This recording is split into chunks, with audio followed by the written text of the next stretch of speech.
Dusk slowly thickened over the city, and the citizens, as usual, turned down their TV sets and adjusted themselves to sleep. And only in the maternity ward of the city hospital was the light on, and there was a quiet conversation between the two nurses. "Ellen, how long are you going to grieve? He's gone, so good riddance," Ginny said, trying to find the right words to reassure her friend. "Yes, I understand everything. I just love him very much. I'm sure it's because I could not give him a son in 10 years. All his friends are fathers, and I'm barren. Who needs me like this at 39? Exclaimed Ellen, with tears in her eyes. "Look, a normal man will never leave a good wife. Life has liberated you from him," replied Ginny. In response to this, Ellen only kept silent. It was easy for Ginny to say that because she had a loving husband and children waiting for her at home. Ellen really did not want to go back to the apartment, where, after Paul's leaving, everything seemed so joyless. Work as a nurse in a maternity hospital was her only consolation. Every day, seeing the happy faces of parents holding their babies in their arms, Ellen felt a barely perceptible sense of envy.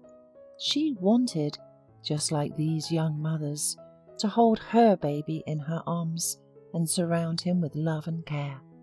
Ellen had dreamed of becoming a nurse since childhood. She loved to put on her mother's white chef's coat and look for a long time at her reflection in the mirror, representing herself as a nurse. Mother saw her daughter's desire and supported her certainly, and after school, Ellen enrolled at nursing school. Working in a maternity hospital, Ellen often warmly remembered her mother, who helped make her cherished dream come true.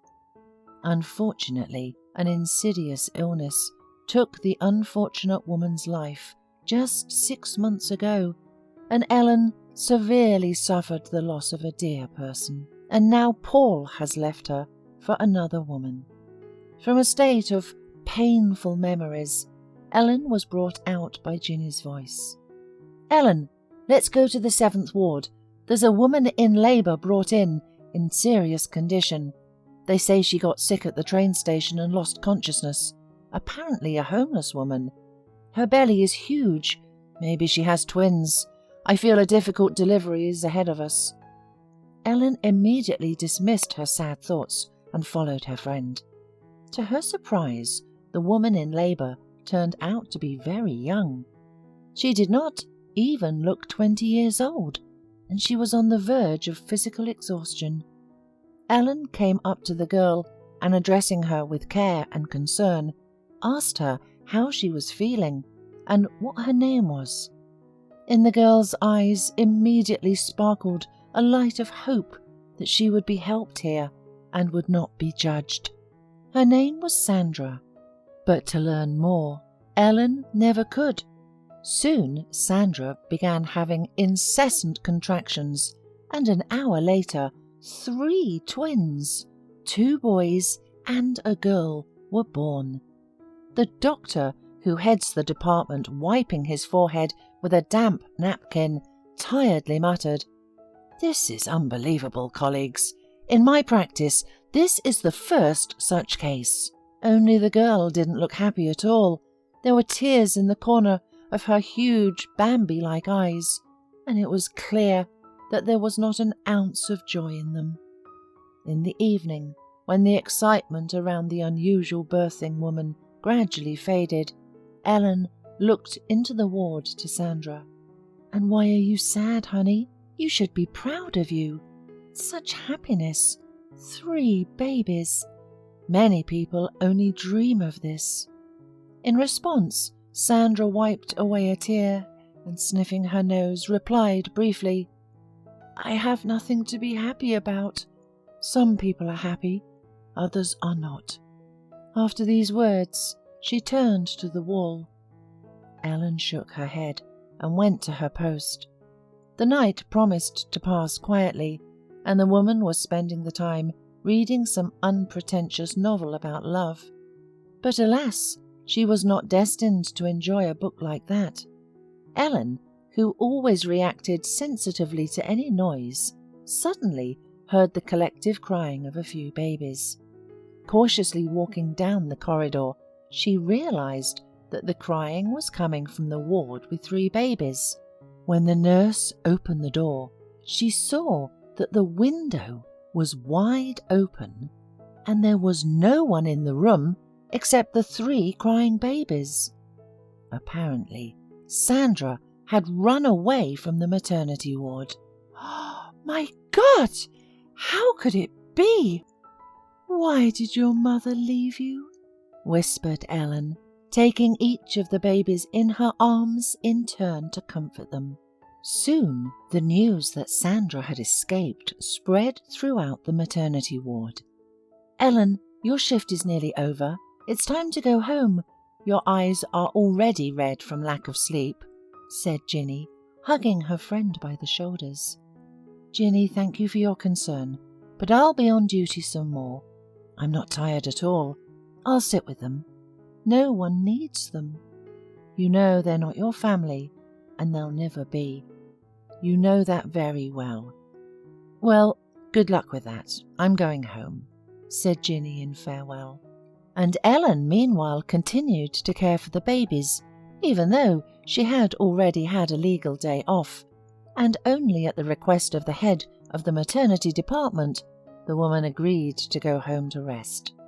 But instead of resting, Ellen went to the guardianship office to find out about her chances of adopting a baby. "Don't get us wrong, but we cannot grant your request. Your marital status does not allow us to give you 3 children to raise. You are divorced, and a nurse's salary would hardly allow you to provide for such a large family. Improve your living, family, and financial conditions, and then submit your application for adoption. The children will stay in an orphanage for now," said the child welfare officer. In frustration, Ellen went home. Such injustice could not be imagined in her mind. That day, Ellen was crying until the evening. The bitterness of being separated from the babies squeezed her heart, causing unbearable heartache. Imperceptibly, rustling the pages of a tear-off calendar, 3 months flew by. All this time, Ginny had been dissuading her friend from trying to get custody of the babies. "Ellen, please, come to your senses. Why do you need such a burden on your neck? 3 children are very heavy. You should arrange your life. But you're trying to arrange others." "You don't understand, Ginny. I love them, and I feel like they're family to me, and I have enough time to fix my personal life," confidently answered Ellen, who had been visiting the kids at the orphanage on weekends all this time. Once, on her way home from work, Ellen saw Sandra. She seemed tired and exhausted, which made her look a few years older. At first, Ellen intended to just walk by, but then, nevertheless, she approached the negligent mother and said, "Hello, I see that you do not even suffer from conscience. How is it possible to abandon your children and live on your own, as if it has nothing to do with you?" In respect, the girl lowered her eyes and, wiping away the flood of tears, said, "You see, I came to the capital from the provinces. I was 18. I was promised a job as a maid in a hotel, but they tricked me into working in... I got pregnant by a client, and they threw me out. No place to live, no money. I wanted to end my life, and I couldn't. I am weak-willed." "Do you have any relatives?" asked Ellen, shocked by the girl's confession. "No one. I'm an orphan," answered Sandra, and burst into tears. All right, sweetheart, stop it. Come with me. Stop wandering the streets, or you'll get in trouble," offered Ellen, taking the girl by the hand. Already at home over a cup of tea, she told Sandra that the babies were named Thomas, Molly and Greg. "Are they really doing well?" the girl asked hopefully. "Yes, and I visit them from time to time," replied Ellen, who heard in the girl's voice notes of care and longing for the children. The next day, Ellen helped Sandra find a job. One of her friends worked in a supermarket and had long complained that it did not have enough cashiers in the sales area. Sandra, upon hearing this, happily jumped at the offer. "There you go, honey. See? Life is getting better little by little. Now we have to think hard about how to get the kids back," said Ellen, smiling. This time, before going to the guardianship, the woman prepared more thoroughly. She took references from her workplace and data on income. She did not forget to consult a lawyer so that she knew all the ins and outs of applying for guardianship.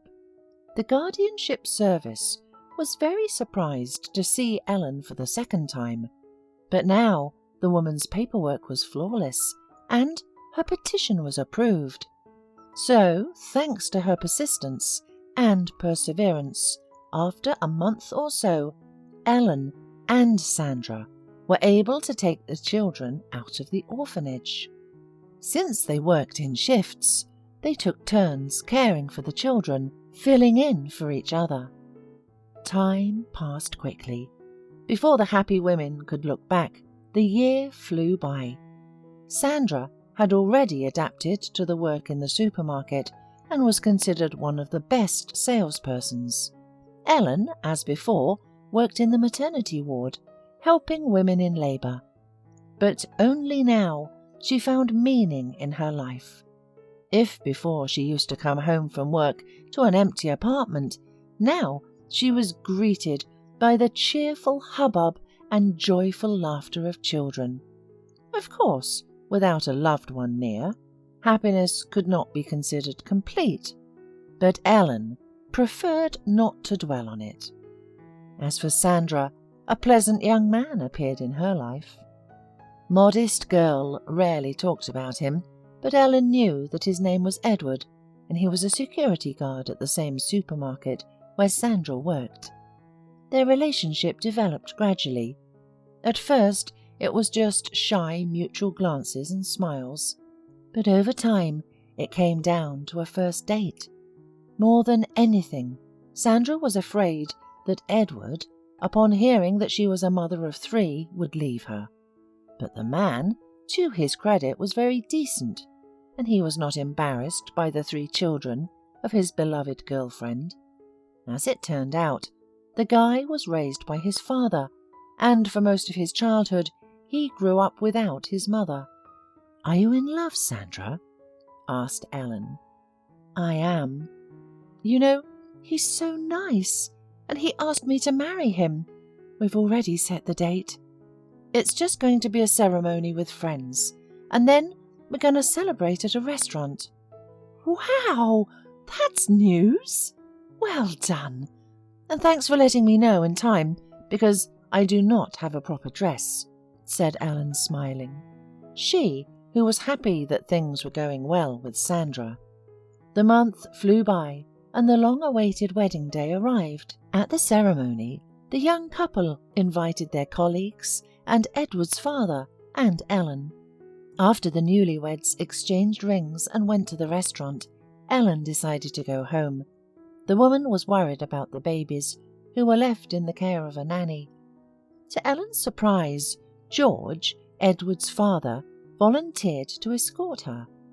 "Well, what should I do here with the young people? Let them have fun," he explained, seeing Ellen's questioning look. On their way to Ellen's house, they got to talking. The man said that after his wife's death, he had not been able to tie his life to anyone. "We fought for her life for a long time, but it was all to no avail," explained the man, whose voice sounded sad. Upon entering Ellen's apartment, he immediately noticed that her house was missing a man's hand. "The hinges of your door are creaking. They need oiling. And the hanger in the hallway could fall off. Why don't I come over tomorrow with some tools and fix everything?" "Yes, I do not mind. And now there is a cake waiting for us," said the woman with a smile. The evening passed in a pleasant and comfortable atmosphere, and Ellen caught herself thinking that she had not had such a good rest for a long time. They played together with the children, and then George went home. It is worth saying that George kept his promise, and within a week he fixed Ellen's apartment. The woman was pleased to have such a welcomed and pleasant guest. Unnoticed by themselves, their relationship grew from friendly to something more, and now it was Sandra's turn to be happy for Ellen. Of course, at first Ellen and George did not show off their relationship and were as shy as teenagers, but then they announced themselves as a couple, to the delight of Sandra and Edward. "Wow! Now we have another wedding waiting for us," the joyful newlyweds exclaimed in unison. In response, Ellen and George just smiled, and 3 months later they legalized their relationship. Ellen went to live with George, who had a small house outside the city. Sandra often brought the children there at Ellen's invitation, and there, among nature and clean air, Ellen finally felt completely happy. There was a beloved man beside her, triplets whom she loved as her own, happy Sandra, whom she considered her little sister, and about 6 months later, Ellen found out that she was pregnant. It is hard to say who was most excited about this news, but they both were sure that happiness and love settled in their home for a long time.